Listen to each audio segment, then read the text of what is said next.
All right, guys, here is the moment of truth. It's no fun making a newsletter sign up web app if we can only sign up ourselves through localhost, right?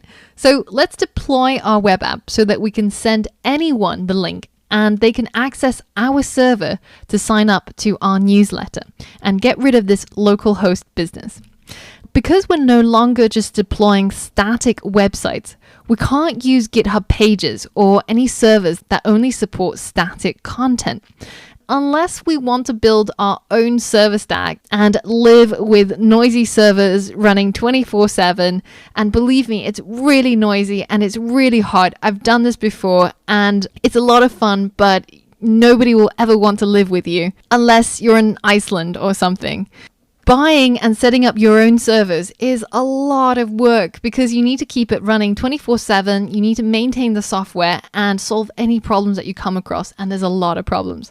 Instead, we're going to rent some servers from somebody else so they can have all of the hassle and all of the pain of keeping our servers up and making sure that people can access it over the World Wide Web. So some of the best people who provide this service is Heroku. And the best part is they let you rent their servers for free. So you can create up to 5 projects for free with them, and they will host your server to keep your website live on the internet. And once your app gets popular and you have lots and lots of requests to your server, then you can scale it up dynamically with Heroku, pretty much just by using a slider bar. And immediately you can get access to more servers who can respond to requests from more browsers. And this is when you've made it in the world and you've become Pokemon Go or some huge hit. They can support your success as well. And only at that stage do you start paying them for that privilege. So obviously the first step is signing up for their services, and you don't have to provide a credit card and it's completely free to sign up. So if you haven't got a Heroku account, then sign up right now. And once you have done, then you can go ahead and log into your account and you will land on your dashboard. Now, Heroku has really good documentation, which you can find at devcenter.heroku.com. And we can click on the Get Started button to take a look at their step-by-step guides for deploying our first app. So we're going to choose Node.js because that's what our code is based on. And we're going to use their step-by-step guide to upload our code and make our server go live. So the first step is to download the Heroku command line interface. So when you click on it, it should automatically choose for you the right version, be it Mac or Windows or other systems. And once you've gone through the wizard and installed it, then you can begin to use the Heroku command from your command shell. So that's going to be hyper for us. So once it's installed, you should be able to write Heroku login, and you will need to enter your email and password that you signed up to Heroku with. So don't forget those things. Now, once you've authenticated, then we can go ahead and do the other version checks. So for example, you can check for the version of anything you've installed just by writing the item, say Heroku, and you can say -- version. So our Heroku is currently up to date and it's running 7.0.41. Now the next thing is that they're saying that this tutorial will work for any version of Node greater than 8. So we can check that our Node version is greater than 8, and it is. It's 8.11.1. So perfect. Now, the other thing is that NPM is installed with Node. So let's make sure that we've actually got NPM. So we can say npm-version. And of course, if you have a version, then that means that this item is obviously installed. The last thing to check is Git, and to make sure that we've installed Git. And if you haven't, you can simply click on this link and you can go ahead and download for your system and install it. So we're going to be covering Git and GitHub in a lot more detail in the next module. But at the moment, we're just going to use this tutorial to have everything up and running. And once you've checked all 3 of these and everything's ready to go, then we can click and confirm and go to the next step. So the next step is to prepare our app. So in their case, they're asking you to use their sample app, which is something that they've created, and you can see the code for it over here. It's got some Node code and allows you to test out Heroku. But in our case, we actually want to deploy our current app, which is the newsletter sign up website. So we're not going to follow their steps here. Instead, we're going to prepare our own app. Now, there's a couple of things that you have to do in order to update it so that it will work on Heroku. And the first thing is inside your app.js. Currently, we are listening on a local port, which is the port 3000. Now, once we upload our code onto Heroku servers, then our code will be running on their system, and their server might not want to use the port 3000. So the way that Heroku works is that it might pick and choose a port for you. So to enable this, you have to tap into something called process.env.port, and the port is in caps. So this is basically a dynamic port that Heroku will define on the go. So at any given point, it might decide to deploy your app to port 3000 or 5000 or whatever it is on their local system. So by changing our port to this, it will allow us to work seamlessly with their system. But the problem is that if we try to run this app now locally using localhost, then our computer won't know what this is all about because this process object is defined by Heroku. So what we can do here, if we want to run it both testing locally as well as deploying to Heroku, if we want to do that simultaneously, then we can tell our app to listen on this port for Heroku, but also add an OR to tell it that you can listen on 3000 when we're running locally. So by putting in this as the port, then our app will work both on Heroku as well as our local system. So now that we've set that, let's go ahead and hit save. And the next thing that we have to change is we need to create a proc file. This is the file that Heroku is going to check to see how to launch your app. Now, currently, we've been launching our app with NodeMon just so that it's constantly refreshing in the background and updating any changes. But normally, we would run our app using the command node and then the name of our server file, which in our case is app.js. So in order for Heroku to figure out what command to run in order to launch our app, we need to specify this in this format. We need to say web : which is the process type, and then the command that we need to use in order to launch our app. So let's go ahead and add this to our site. So I'm going to CD over to our project, which is currently, in my case, under desktop/newsletter signup. And then once I'm inside this project directory, then I'm going to create this proc file. Now, it's really important that if you read their documentation on procfile, it can't be named something like procfile.txt. It just has to be called procfile with no extensions. And it has to be spelled exactly the same way with P capitalized. So just make sure that you're careful when you type this in and when you create this file. Now that we've created this file, let's right click to open it using Atom. And inside here, we're going to type web : and then it's how we're going to start our process, which is going to be node app.js. So this is all that we need to tell Heroku how to launch our app and also which file actually contains our server code. So sometimes you might decide to name this index.js or app.js or server.js, and Heroku doesn't know which it is that you want to use. So it's important to add this file and this line. And the next step is to save our work to Git. In order to do this, the first thing is to make sure that we are in the right place. So make sure that this part, which comes after your laptop's name, is at the location of your project. So this should be the project folder's name. If it's not, then make sure that you CD to it. And remember that you can drag and drop folders into Terminal so that it will navigate to that address. And that address has to be the folder that contains all of your package.json, node modules, and app.js. This is the project folder, and we've confirmed that we are at that position. And the next thing we're going to do is we're going to say git init.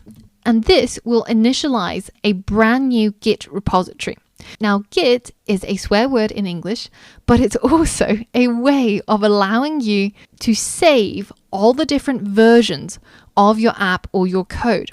So remember when you used to write essays in high school or for college, you would save the essay and you would say essay final. And then you realize that there's some changes, and then it becomes essay final. And then it gets to essay final for real, essay definitely final. And at some point, it just gets out of control and you don't know which one's actually final. This has happened to me so many times.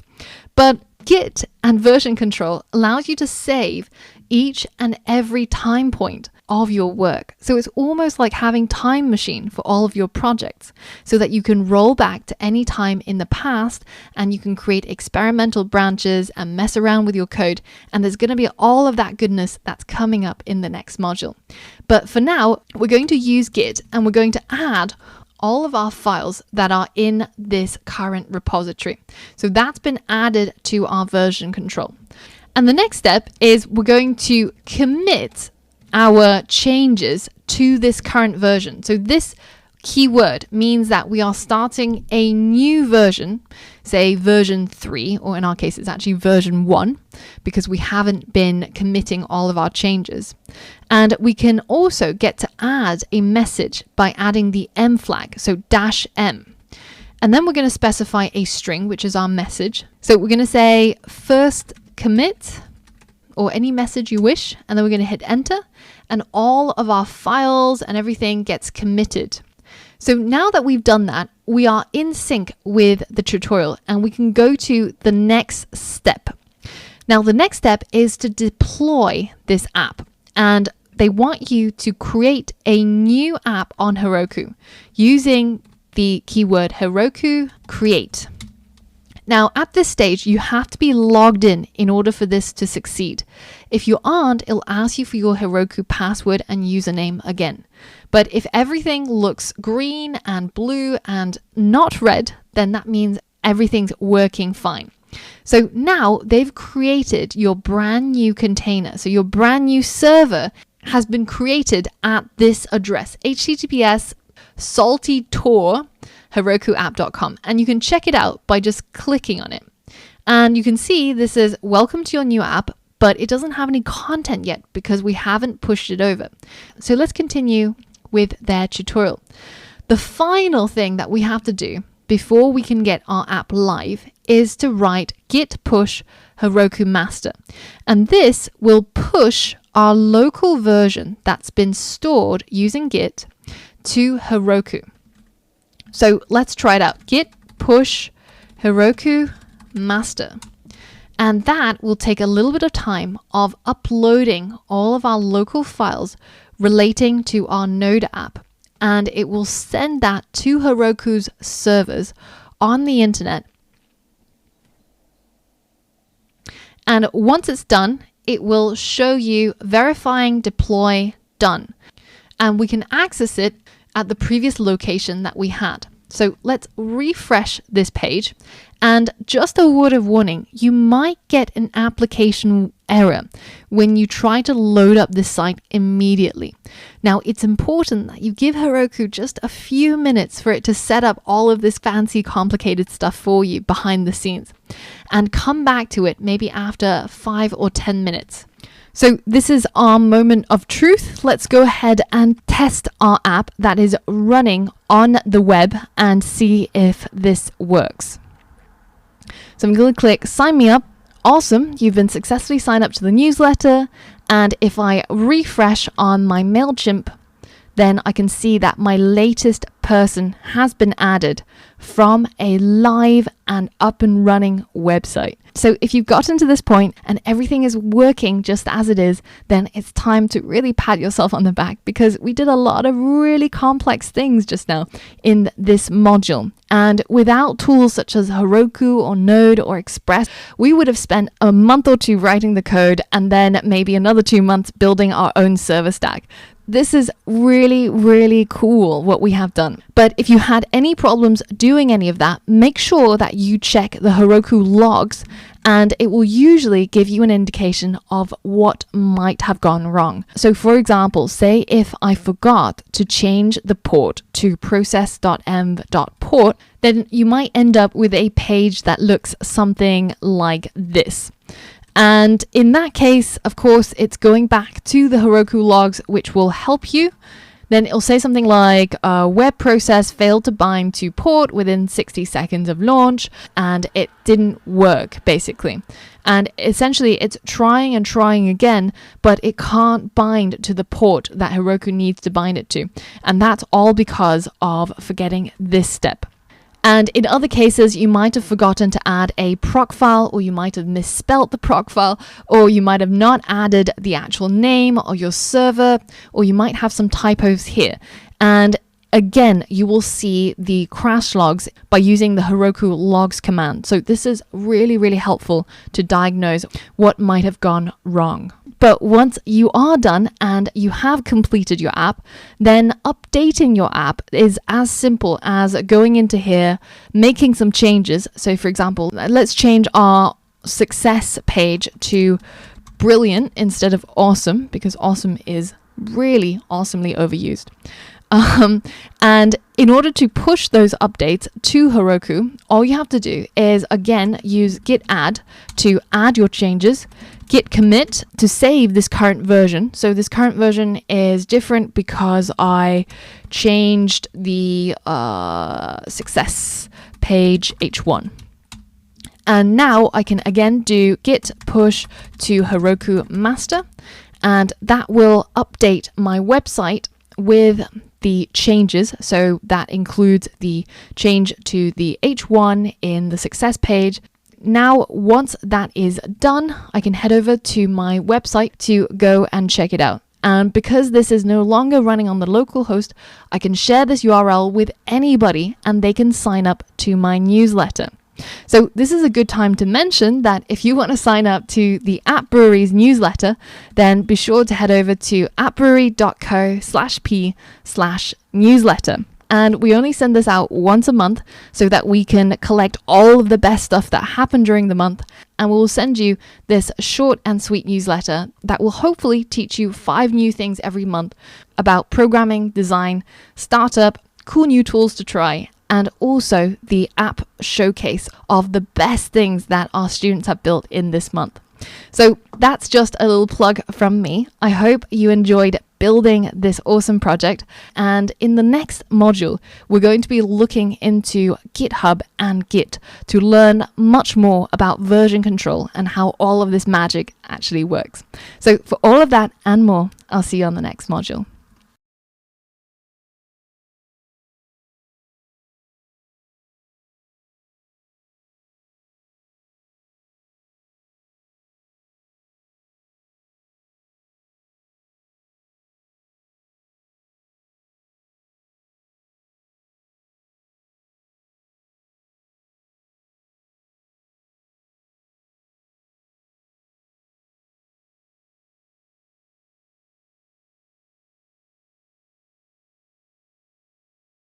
Before we start deploying.